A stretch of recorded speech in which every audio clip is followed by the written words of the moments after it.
안녕하세요. 여기서 여러 사연들을 읽어보다 보니 저처럼 사람 인연에 관련된 사연들이 많이 올라오더라고요.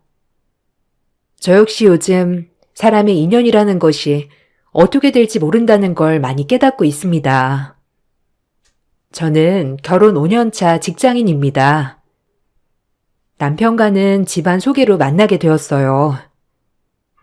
남편 집안과 우리 집안 모두 잘 사는 집안이었고, 남편은 홀어머니의 시누이가 있는 집안, 저는 고령의 부모님의 외동딸이었습니다. 양쪽 집안 모두 사업을 운영하고 있었는데, 결혼 당시만 하더라도 남편 집안보다 우리 집이 더 여유로운 상황이었어요. 그러다 보니 결혼을 할 때 시댁 식구들이 정말 좋아하셨죠. 특히나 시댁에서는 정말 저를 좋아하셨습니다. 아이고, 우리 복덩이. 오느라 고생했다. 얘야, 힘들진 않았니?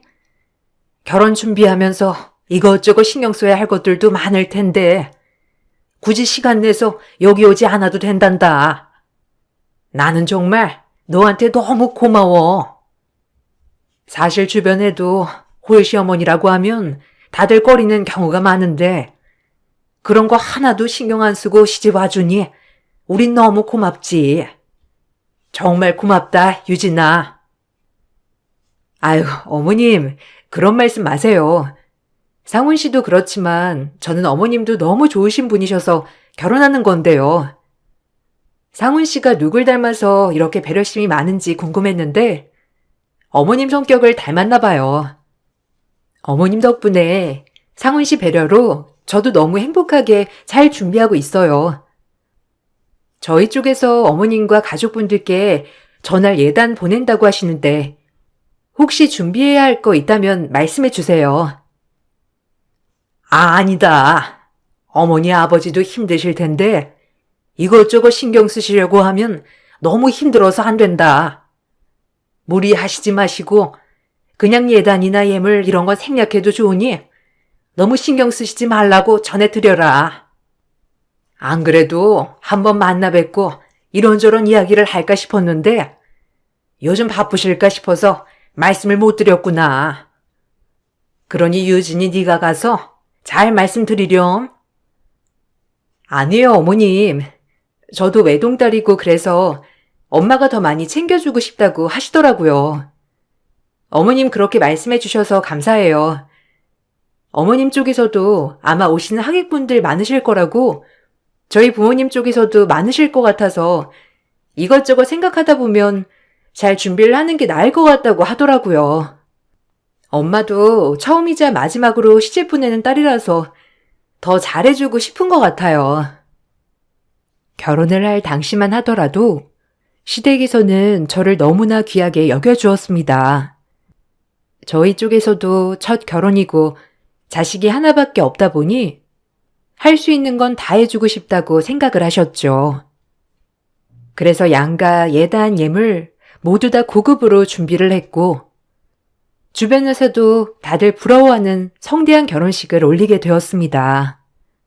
그렇게 결혼 2년 차까지는 정말 행복하게 지냈어요. 저와 결혼을 하고 남편도 계속해서 승진을 했고 시어머니 사업도 잘 풀려서 다들 제가 복덩이라고 했죠. 결혼을 하고 나서도 행복하게 잘 지냈지만 한 가지 걸리는 부분이라면 시누이였어요. 남편의 누나였던 시누는 직업도 없이 집안만 믿고 결혼을 꿈꾸고 있었죠. 매번 저를 볼 때마다 좋은 남자를 소개해달라고 하셨어요. 어머, 올케. 올케만 행복하게 결혼 생활하지 말고 나도 좀 누리게 좀 해줘봐. 주변에 다른 남자 없어? 올케는 나온 학교도 좋은 학교잖아. 학교에서 친하게 지냈던 남자 동창들은 없어? 올케가 이렇게 행복하게 잘 지내는 걸 보면 나도 좀 행복하게 지내고 싶은데.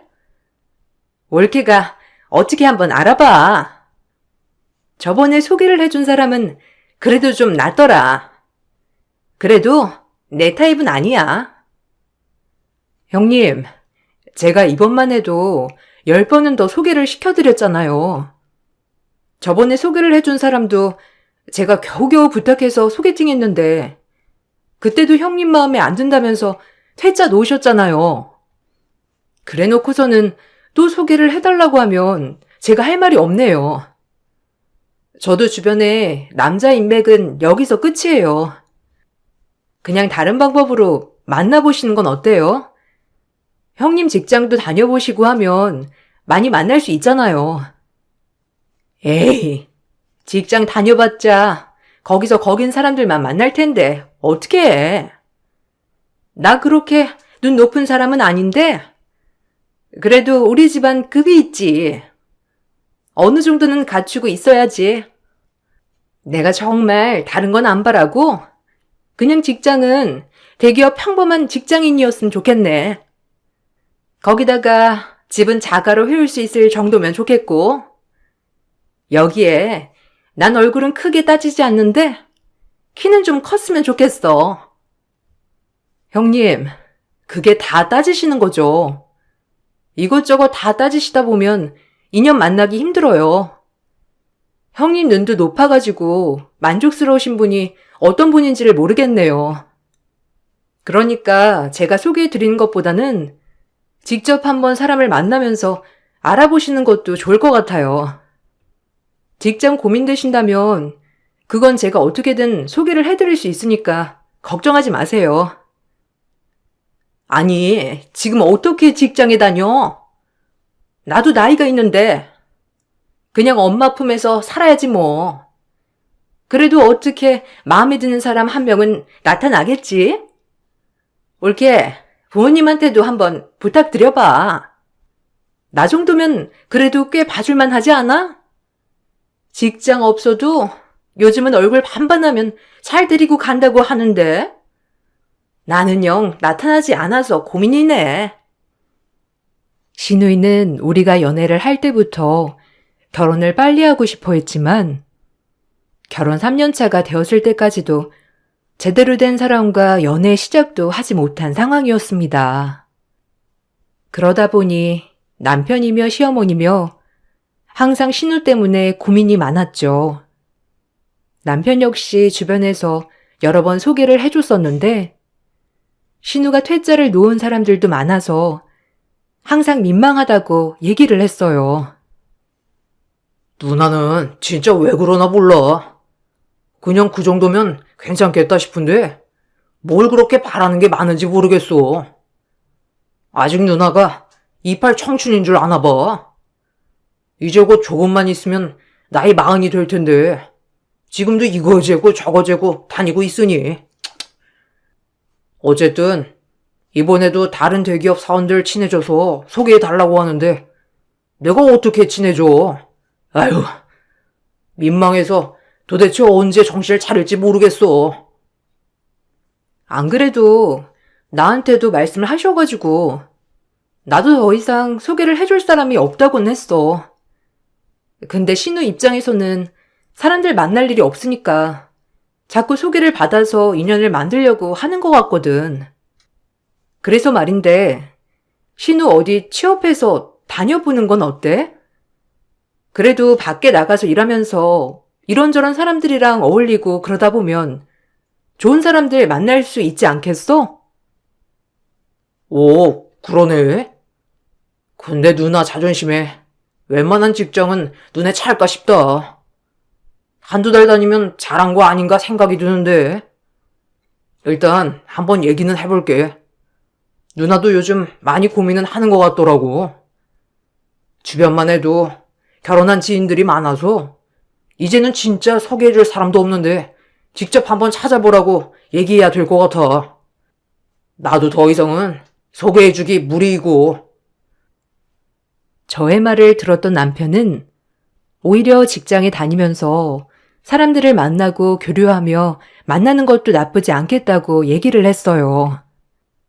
남편이 여러 번 설득을 한 끝에 신우는 여러 곳에 취업을 했습니다.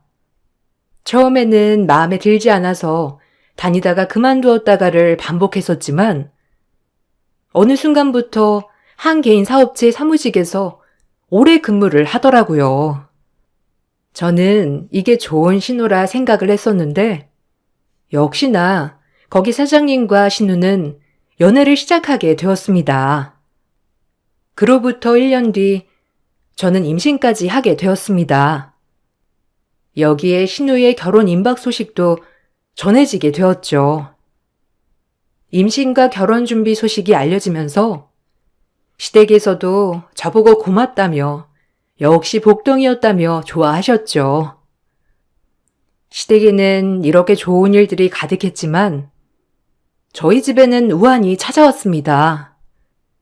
아빠가 갑작스러운 사고로 돌아가시게 된 것이었어요. 아빠를 잃은 슬픔도 슬픔이었지만 사업은 한순간에 어려워지게 되었고 엄마가 부랴부랴 임시 대표로 운영을 하게 되었죠. 그렇지만 사업을 제대로 운영해보지 않았던 엄마가 대표를 하는 것은 생각보다 더 힘든 일이었어요. 결국 사업은 제대로 운영되지 못하였고 오랫동안 근무를 했던 직원에게 뒤통수를 맞고 고유 기술도 뺏기게 되었습니다. 결국 저희는 사업을 정리하게 되었고 집안은 크게 기울고 말았습니다. 집안이 크게 기울었다는 사실이 전해지자마자 시댁에서의 태도는 한순간에 변하고 말았어요. 시댁 식구들이 모인 자리에서도 제 앞에서 아무렇지 않게 저를 막대하시기도 했죠. 아유, 이게 뭐니? 부잣집 외동딸이라고 해서 좋아했건만. 에휴, 이제는 이걸 내쫓을 수도 없고 어떻게 하겠어? 그냥 살아야지. 아니, 어떻게 어느 하나 받지 못한 상황에서 이런 일이 벌어져? 정말 복도 지질이 없지. 예, 너는 어떻게 아버지 돌아가시고 뭐 받은 건 없니? 오로지 다 엄마가 사용하는 걸로 마무리한 거니? 네? 아니요. 아버지 돌아가시고 사업하느라고 여기저기서 끌어다가 사용도 했어가지고요. 제가 딱히 받은 건 없네요. 그렇다고 해서 빚을 받은 건 아니에요. 어머님, 그렇게 얘기하시면 저 너무 서운해요. 제가 그러려고 그런 것도 아닌데 아버지도 사고 때문에 돌아가신 거잖아요. 아버지 살아계셨을 땐 이렇게 안 하셨는데 어떻게 대놓고 그런 말씀을 하세요? 어머머, 너 진짜 웃긴다. 그럼 네 앞에서 말하지 언제 말하니? 그리고 재산 하나도 안 가져온 게 자랑이니? 그렇게 콧대 높은 척 하더니만 결국에는 이렇게 된 거 봐라. 사람이 겸손해야 하는 거지. 너 항상 친정 잘 산다고 떵떵거리면서 할 말 못할 말 다 하고 살았잖아. 네 신우도 무시하고 그러더니만 이렇게 된 거 봐라. 그래, 엄마. 그때 내가 뭐라고 했어? 그냥 결혼 나중에 시키라고 했잖아. 고작 결혼한 지 3년밖에 안 됐는데 이게 뭐야? 아유, 그렇게 나 무시하더니만 이제는 결국 나보다 잘난 게 뭐가 있어? 빵빵한 집안이 있기를 해. 믿을 수 있는 형제가 있기를 해. 뭐 하나 나도 부러운 게 없네. 형님, 어머님, 그렇게 말씀하시면 너무 서운해요. 안 그래도 아버지 돌아가신 지 얼마 안 돼서 마음도 심란한데 그렇게 말씀하시다니요. 너무 서운합니다. 제가 여기에 해온 것도 많이 있잖아요. 전에는 복덩이가 굴러 들어왔다고 하시더니만 이제는 어쩔 수 없이 데리고 산다는 게 말이 되세요? 말이 안 되지. 그래서 내가 지금 벌 받는 건가 보다. 처음에 그냥 이것저것 따지고 결혼시킬 것을 그냥 너네 집안만 보고 결혼시키니 이 사달이 낫네. 아휴, 너희 집이 잘 살지 않았으면 내가 왜 너를 받아주었겠니? 우리 아들은 대기업에 잘 나간 아들이고 우리 집도 어느 정도 빵빵한데 솔직히 말하면 너보다 훨씬 예쁘고 잘난 며느리 충분히 들일 수 있었어. 그래, 맞아.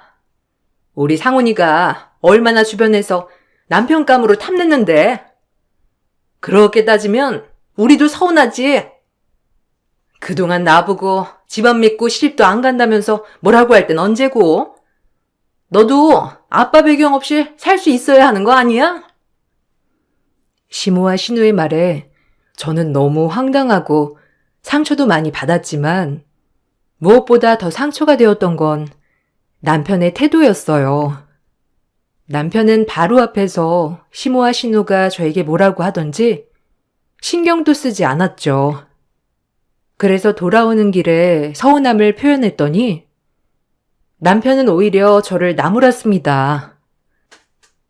당신 아무리 화가 나도 그렇지? 엄마랑 누나 앞에서 그게 뭐하는 말버릇이야? 어디서 건방지게 하늘 같은 시어머니랑 시누이한테 대드는 거야? 당신 집안 교육 제대로 안 받았어? 들린 소리 한 것도 아닌데 거기다 대고 많이 틀리니 하고 있는 게 얼마나 교양 없고 저급해 보이는 줄 알아? 아니, 많은 사람들이 똑같은 얘기를 하고 있으면 그럼 당신을 다시 되돌아봐야지. 왜 다른 사람을 탓해? 아무리 그래도 아빠 살아계셨을 때랑 너무 다르시잖아. 그때는 뭐만 해도 잘한다, 복동이가 들어왔다 하시더니만 요즘은 매번 시댁에 가도 구박만 하지 뭐라고 칭찬해 주는 것도 없고, 거기다가 당신은 그 바로 앞에서 와이프가 한 소리 듣고 있는데도 그걸 그냥 다 듣고서도 아무런 반응도 안 하는 게 얼마나 서운한지 알기나 해? 옆에서 그걸 다 듣고서도 아무 말 안 하는 당신이 더 미워. 그래서 어쩔 건데? 그럼 이혼이라도 할래? 아니잖아. 가진 거 칫불도 없는 주제에 지금 이혼하면 당장 어디서 뭘 하면서 살 건데? 제발 주제를 알고 조용히 붙어 있어. 임신도 해놓고 일은 할 수나 있을 것 같아? 지금처럼 조용히 붙어 있으면 다른 건 몰라도 지금 생활하는 거 그대로 유지는 할 수 있으니까. 갑자기 달라진 시댁 식구들의 태도에 저는 너무나 황당하고 어이도 없었습니다. 그동안 저를 이뻐했던 것이 저 자체가 아니라 집안이라는 생각을 하니 정말 내가 결혼을 잘한 건 맞나 생각이 들더라고요. 그동안 결혼을 준비하고 결혼식을 하고 결혼 생활을 하면서 주변 사람들에게 부러움을 샀던 내가 정말로 행복은 했던 것일까 생각을 하게 되었습니다. 저의 상황과는 별개로 신우는 연애를 하던 사장과 결혼을 준비한다고 얘기를 했습니다. 신우 남자친구의 집안 역시 잘 사는 집안인 듯 했어요. 어느 날 신우는 예비 시부의 취임식이 있다면서 온 가족이 거기 초대를 받았다고 전해왔습니다. 이번에 아버님 대표직 취임식이 있는데 그 자리에 우리 가족이 초대를 받았어. 아무래도 이제 곧 결혼할 거라고 주변에 알리려고 하는 것 같아. 그러니 이번에 갈 때 좀 제대로 챙겨 입고 가야 할 것 같아. 이렇게 아버님 대표직으로 취임하면서 아무래도 남자친구 사업에도 좀 도움을 주지 않을까 싶은데. 엄마 생각은 어때? 아마 그러시겠지? 그래서 우리도 오라고 하시는 거 아니겠어? 다들 깔끔하게 차려입고 가야 한다. 우리도 격식 좀 챙기고 준비해서 가자. 처음으로 가족끼리 다 만나는 자리인데 그래도 잘 보여야 되지 않겠어? 그냥 빈손으로 가는 것보다 좀 부담 안 되게 선물도 준비를 하면 될 것 같구나. 시부모님 어떤 거 좋아하시는지 한번 알아보렴. 에이, 시부모님은 그런 거 별로 좋아하시진 않으신 것 같더라고. 내가 몇 번 만났는데 좀 수수한 그런 집안인 것 같더라고. 그래서 나도 거기 가면 엄청 조용히 있다가 온다니까. 저쪽 집안에서는 내가 진짜 얌전하고 조용한 성격인 줄 알아. 그래서 나한테 엄청 잘해주시더라고. 약간 좀 아쉬운 게 남자친구 얼굴이긴 하지만 뭐 그만큼 돈 버니까 그건 패스하고 어쨌든 아버님이 대표직에 취임하면 사업도 잘 도와주실 테니 가서 잘 보여야 될 것 같아. 그래, 잘 됐다. 어떻게 일이 이렇게 잘 풀리니? 네가 그 집 며느리로 가니까 일이 잘 풀리는가 보다. 가서 잘 보여서 얼른 결혼 날짜 잡고 진행도 빨리 해야 되겠어. 결혼은 한다고 해놓고서는 일정이 바빠서 결혼 날짜도 아직도 못 잡았잖니. 어쨌든 이번에 가면 결혼 날짜도 얼른 잡는 게 낫겠다. 그리고 너는 그날 그냥 밥만 먹고 가렴. 굳이 자리 차지하겠다고 앉아있지 말고. 네? 저요? 왜요? 저도 끝까지 같이 있다가 갈게요. 남편도 계속 있을 건데 저도 같이 있어야죠. 그래도 가족이니 다 참석하라고 부른 거 아니에요? 그냥 저도 참석하고 있을게요.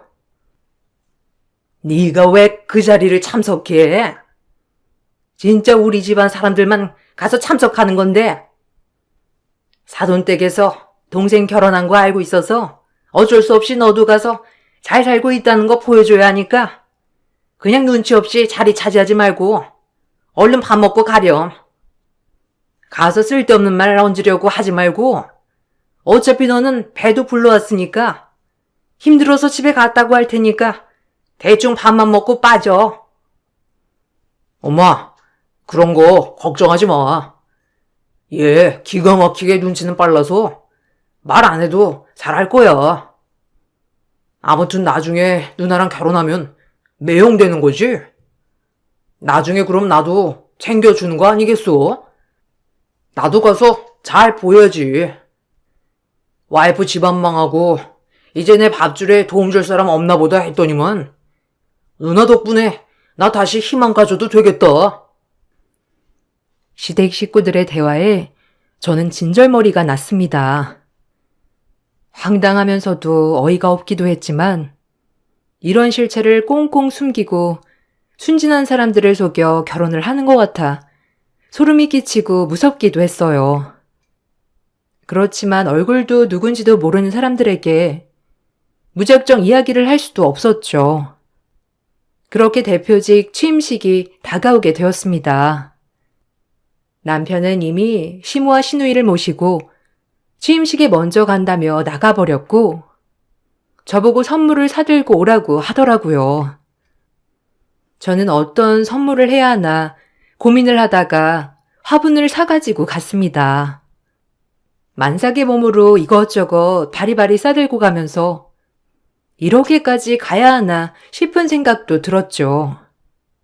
화분을 들고 가보니 신나는 분위기에서 취임사가 전해지고 있었고 한쪽의 시댁 식구들이 자리를 하고 있었습니다. 저는 조용히 남편이 있는 자리로 가서 선물을 전해주었죠. 남편은 선물을 보자마자 화를 내면서 제 뺨을 내려쳤어요. 이게 진짜 말귀를 못 알아먹어도 이렇게 못 알아먹나? 너 우리 집안 장피 주려고 일부러 그러는 거지? 도대체 침식에 고작 화분을 가지고 오는 사람이 어디 있어? 센스 있게 화환으로 준비해야지. 정말 할 줄 아는 게 뭐가 있냐? 내가 화분 사오라고 했어? 모르면 좀 물어라도 보던지. 어떻게 이렇게 정신없는 생각을 할 수 있지? 아이고, 그럴 줄 알았다. 말기 하나 못 알아 쳐들어 어디다 쓰겠니? 예, 됐다. 그냥 너 몸 아프다고 할 테니까 그냥 나가서 집에 가. 이게 도대체 창피하게 뭐 하는 짓이야? 혹여라도 사돈댁에서 볼까봐 민망하다. 아니, 다른 것도 아니고 사돈댁 침식에 고작 화분이라니? 가난하다고 티내는 거니? 아주 그냥 집안 망하더니만 센스까지 망했네, 진짜로. 아유, 진짜 내가 답답해서 못 살겠네. 너 때문에 이게 뭐야? 다른 사람들 다 쳐다보잖아.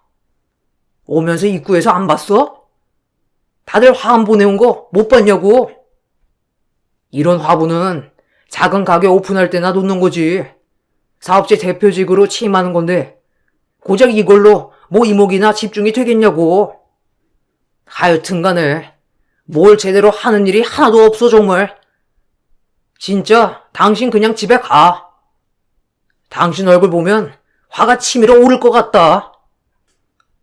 너무나 화가 나서 소리를 치려던 그 순간 시끌벅적했던 행사장이 고요해지면서 웅성웅성 소리가 들리기 시작했습니다. 무슨 일인가 하고 쳐다보니 사돈어른이 취임사를 끊고 저희 쪽으로 오고 있었죠. 당황해 쳐다보고 있으니 어디선가 낯익은 얼굴과 목소리로 저를 반가워하더라고요. 자세히 얼굴을 보니까 저는 깜짝 놀라지 않을 수 없었습니다. 20여 년 전 아빠의 사업체에서 근무를 했었던 아저씨였던 것입니다. 사업 초기부터 10년 동안 근무를 하시다가 돌연 그만두시고 사라지셨던 분이셨어요. 아빠가 정말 아끼고 좋아하셨는데 가족들과 떨어져서 지내는 것을 부모님께서 안타깝게 여겨 매번 챙겨주고 집 한쪽 방을 내어주기도 했었죠. 종종 저와도 놀아주셨기 때문에 얼굴이 기억에 남았습니다. 사돈어른은 저를 보면서 정말 너무나 반가워했어요. 그때 김 사장님 딸 맞지? 아니 엄청 꼬마였는데 벌써 이렇게 숙녀가 되었네. 정말 반갑다. 어떻게 지냈니? 아니 그건 그렇고 왜 여기서 이러고 있어? 아까 보니까 무슨 일이 있는 것 같은데 심각한 일이야? 내가 너 문에서 들어오는 거 보고 나는 김 사장님이 들어온 줄 알았다니까. 어쩜 이렇게 쏙 빼닮아서. 아무튼 사돈께서 같이 있으신 거 보니까 유진이 네가 여기 며느리니? 아저씨, 어떻게 이렇게 만나요? 아저씨도 하나도 안 변하셨네요. 그대로세요. 여기는 저희 남편이고 사실 아저씨 아들이 만나고 있는 사람이 제 시누이예요. 남편이 화환을 준비하라고 부탁했는데 제가 소통이 안 됐는지 화분을 사와버렸네요. 대표직 취임하시는 거 정말 축하드려요. 이런 곳에는 화환을 보내드리는 게 맞는데 제가 제대로 생각을 못했어요. 아 무슨? 화환은 꼭 보내지 않아도 되고 거기다가 나는 화분을 더 좋아한단다. 내 사무실에 놓고 잘 가꿔야 되겠구나. 그런데 고작 이것 때문에 지금 이 난리를 피운 거라고? 사돈 양반, 아무리 그래도 아내한테 그렇게 하는 건 너무한 거 아닌가요? 저도 저쪽에서 보고 깜짝 놀랐는데 남편이라고 하니 더욱더 놀랍네요. 평소에도 이렇게 하셨나요? 아버님 아니에요. 무슨 오해가 있으신 것 같은데 그런 거 아니니 걱정하지 마세요. 저희 동생이랑 올케가 아침에 좀 다퉈서 그래서 그런 거예요. 일단 취임식 진행하고 있으니 이렇게 계시지 마시고 일단 행사 진행 먼저 하세요. 저희 올케가 임신을 해가지고 몸 상태가 별로라 저희도 챙겨서 가봐야 할 것 같아요. 아니 홀몬도 아닌 애를. 우선 얘기는 나중에 다시 하자꾸나. 사돈, 이번 이야기는 다음에 한번 다시 자리를 마련해서 해보도록 하죠. 유진아, 잠깐만 있어 볼래? 우리 기사가 집까지 모셔다 줄 거다. 그리고 가면서 내 명함도 꼭 챙겨서 가고. 나한테 엄마랑 같이 시간 내서 전화 좀 다오. 그동안 이야기도 좀 해보자꾸나. 얼마 뒤 아저씨에게 연락을 했고 저는 아저씨와 만나게 되었습니다. 그동안 살았던 이야기를 하게 되었어요. 아버지가 돌아가시게 되었고 사업도 망했다는 소식을 들으시고는 아저씨는 정말 자신의 일처럼 안타까워 하셨죠. 결혼하고 몇 년 안 돼서 아버지가 사고로 돌아가시게 되었어요. 사업을 정리해야 했는데 바로 정리가 안 돼서 엄마가 임시로 운영을 하게 되었는데 직원이 뒤통수를 치는 바람에 사업도 전부 망해버렸고요. 그러다 보니 가세가 많이 기울어졌어요. 아마 시댁에서는 제가 부잣집 외동딸인 줄 알고 정말 좋아했는데 집안이 망하고 나니까 그때부터 저를 미워하고 싫어했던 것 같아요. 아유, 그렇구나. 나는 몇 번 사돈을 만났는데 전혀 그런 집안이라고는 생각조차 못했다. 특히나 사돈도 자식들 어릴 때 남편이 돌아가셨잖니. 정말 어렵게 살다가 사업하면서 잘 사시게 된 거라 이해를 더 많이 했을 것 같았는데 전혀 아니구나. 그런 모습이 전혀 없어서 몰랐는데 유진이 아니었다면 평생 모르고 속고 결혼시킬 뻔했구나. 어쨌든 그때 행사를 망치게 한 것 같아서 죄송했어요. 그래도 이렇게 만나뵈니 정말 반갑네요. 그때 따로 살고 계시다고 했던 가족 중에 아드님이 있었나 봐요. 그때 같이 봤으면 정말 지금 만났을 때 바로 알아차렸을 텐데. 신우가 몇 번 남자친구 사진을 보여줬었는데 전혀 몰랐어요. 아저씨 아드님인 줄. 생각해보니 아드님이 아저씨 많이 닮았네요. 그렇지. 다 너희 아빠 덕분이다. 나한테 진짜 친동생처럼 살뜰하게 챙겨주셨지. 가족이랑 멀리 떨어져서 산다고 집에도 들어와 살게 해주고 월급 그대로 모을 수 있게 해주셨어. 절마다 좋은 음식들 싸서 가족들한테도 보내주고. 그때 너희 아빠 없었다면 나는 여기저기 떠돌면서 어렵게 살았을 거야. 거기서 배운 기술로 가족들이 살고 있는 곳으로 가서 취업도 하고 결국 이렇게 사업도 잘 되고 있잖니. 그게 다 너희 아빠 덕분이지. 그런데 돌아가셨다니 정말 마음이 슬프고 안타깝구나. 아빠도 아저씨 만나셨으면 정말 좋아하셨을 거예요. 아저씨 그만두시고 난 후에도 계속 아저씨만 한 사람 없다면서 얘기하셨거든요. 엄마가 아저씨 만났다는 얘기 듣고 정말 좋아하셨어요. 언제 한번 시간 내서 식사 자리 마련해 볼게요.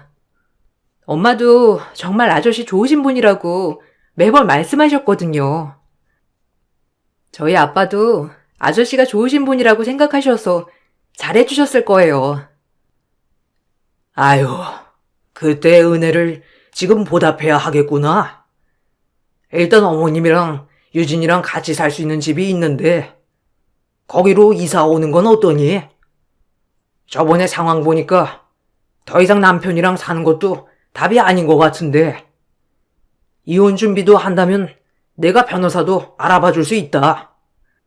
일단 상담을 먼저 받아보고 어떻게 준비를 할지 알아보는 것도 좋을 것 같구나. 아저씨께서는 엄마와 제가 살 수 있는 조그만 집을 구해주셨습니다. 원래 별장으로 쓰려고 했던 곳인데 그곳에서 지내라며 배려를 해주셨죠. 거기다가 이혼 준비로 변호사도 붙여주셨어요. 저는 아저씨의 도움으로 이혼을 준비했습니다. 당연히 이혼을 하는데 증거는 넘쳐났어요.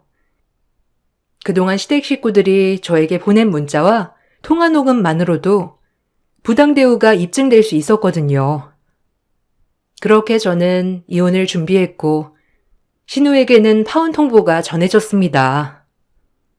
역시나 얼마 후 시모는 저에게 전화를 해 싹싹 빌었죠. 아이고, 유진아. 네 시누이가 밥 한 돌도 안 먹고 머리 싸매고 누워있다. 이게 무슨 일이라니? 저쪽에서 결혼할 수 없다고 했다는데 정말 이게 무슨 일인지 모르겠구나. 혹시나 그때 일 때문에 그런 거라면 정말 미안하다. 내가 정말 잘못했으니 네가 좀 나서서 결혼 안 하겠다고 하는 것 돌려봐 줄 수 없니? 이러다가 네 신우 다 죽게 생겼다. 그 정도로 사람 안 죽어요. 그리고 어쩐 일로 저한테 다 전화하셨어요? 저보고 쓸모없고 할 줄 아는 것도 없다고 막말하실 땐 언제고 이렇게 전화로 부탁까지 하시니 제가 참 당황스럽네요. 사람이 참 간사한 게 자기 입맛에 맞게 사람을 대하더라고요. 언제는 누구보다 귀한 사람인 척 대하더니 필요성이 떨어지니까 짐짝만큼도 못하게 대하셨잖아요. 그런 사람이 다시 자기들 필요하니까 이렇게 부탁하는 겁니까? 참 간사하네요. 간사한다고 뭐라 해도 상관없고 네가 나한테 욕해도 다 받아줄게. 그러니 가족 좋다는 게 뭐니? 신우이가 좀 좋은 곳에 시집을 가면 너도 편하고 나도 편하고 신우이도 편하지 않겠어? 우리가 그때 너무 예민한 상태였잖니. 과거는 싹 잊고 우리 새로 다시 시작하자꾸나. 내가 그때 그랬던 건 너무나 갑작스러운 상황에 당황스럽고 그래서 그런 거야. 이해하지? 내가 너무 미안하고 잘못했으니 용서해 주렴. 가족이요? 개뿔이 가족이네. 이런 게 가족이었으면 당신네랑 이렇게 인연도 만들지 않았을 겁니다. 그리고 우리는 이제 가족 아니에요. 이미 이혼 청구했고 숙려기간 다 끝났습니다. 이젠 남이라고요. 어머님, 아니 당신이랑은 이제 이렇게 말을 섞을 필요도 없는 사이라고요. 아시겠어요? 그 잘난 집안 어디 한번 잘 해결해 보세요. 아이고, 유진아. 그런 게 어디 있니? 우리가 너한테 얼마나 잘해줬는데 그때 잠깐 그런 거 가지고 이혼이라니? 다시 한번 생각을 해다오. 내가 다 잘못했단다. 우리 아들도 너한테 한 거 다 잘못했다고 생각하고 있어. 우리 다시 잘 시작을 해보자꾸나. 그동안 마음 상하게 한 게 있다면 내가 용서를 빌게. 그러니 이렇게 냉정하게 하지 말고 뱃속에 아이를 봐서라도 한 번만 더 생각해 보렴. 제 생각은 변함이 없습니다. 이미 여러 번의 기회를 드렸고 여러 번 참아드렸잖아요. 뱃속에 아이를 보니 더 당신네 집안과는 함께해서는 안 된다는 걸 확신이 드네요. 당신이었으면 당신 같은 집안에 딸 시집 보내겠어요? 아니죠? 그러니까 왜 그랬어? 우리 집 깡그리 무시하더니만 필요할 때가 되니까 또 이렇게 빌어? 당신네들은 이렇게 빌 자격조차 없어. 신우이는 결국 파혼을 하게 되었고 동시에 직장도 잃게 되었습니다.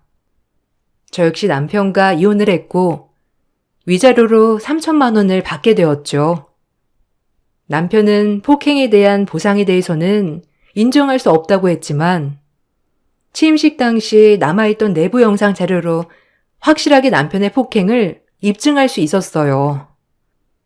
남편은 자신의 상황이 불리하자 위자료 좀 낮춰달라며 연락이 오기도 했습니다. 당신 내 사정 잘 알잖아. 이렇게 위자료 많이 청구해버리면 내가 이거 감당 못해. 그냥 당장 1,000만 원 현금으로 줄 테니까 합의하고 위자료는 낮춰서 청구하자. 이 정도 청구하면 내가 가지고 있는 거 다 가지고 가도 지금은 안 돼. 지금 당장 줄 수 있는 것도 없고 거기다가 지금 엄마네 상황도 좋지 않은데 제발 좀 봐줘라.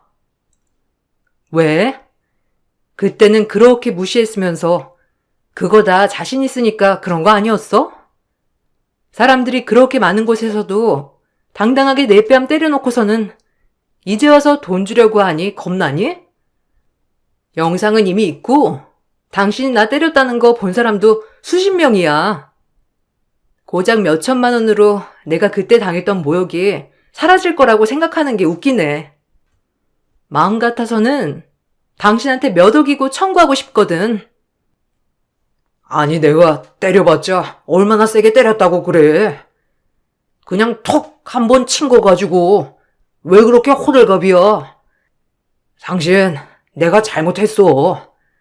그래, 이혼은 해줄 테니까 위자료만 조금 낮춰줘. 지금 이렇게 큰 돈 나가버리면 나중에 우리는 어떻게 살라고 그래? 엄마 사업도 잘 안 되고 누나는 거기다가 실직했는데 내가 지금 가족들 먹여 살려야 하는 판국에 이렇게까지 해야 되겠어? 그래, 당신은 그렇게 뻔뻔했지.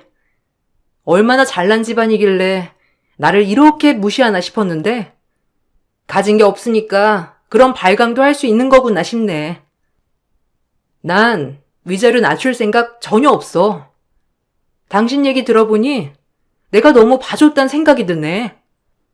정신적 피해 보상도 모두 청구하고 당신네 시댁 식구들한테도 피해 보상 청구할 테니 그렇게 알아.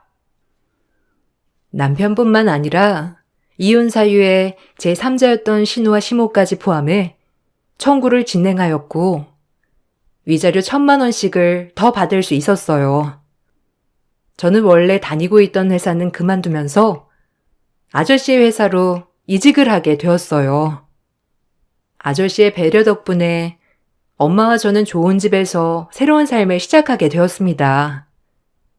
아저씨는 오래전 아빠와 엄마의 배려로 좋은 기억으로 편안하게 살 수 있었고 그렇게 배운 기술 덕분에 지금의 생활을 누릴 수 있었다면서 항상 저희에게 감사하다고 얘기를 하고 있어요. 저 역시 사람 인연으로 위기에서 벗어나 편안하게 생활을 하게 되었네요. 사람 인연이라는 게 어디서 어떻게 다시 시작이 될지 모르니 항상 사람들에게 친절하게 해야 하는 게 맞는 것 같습니다. 지금의 환경이 좋지 않다고 해서 무시를 해서도 안 되는 것 같아요. 저희 긴 사연을 들어주신 분들께 정말 감사드립니다. 앞으로 더 열심히 잘 살아보려고요. 여러분들도 행복하시길 바랄게요.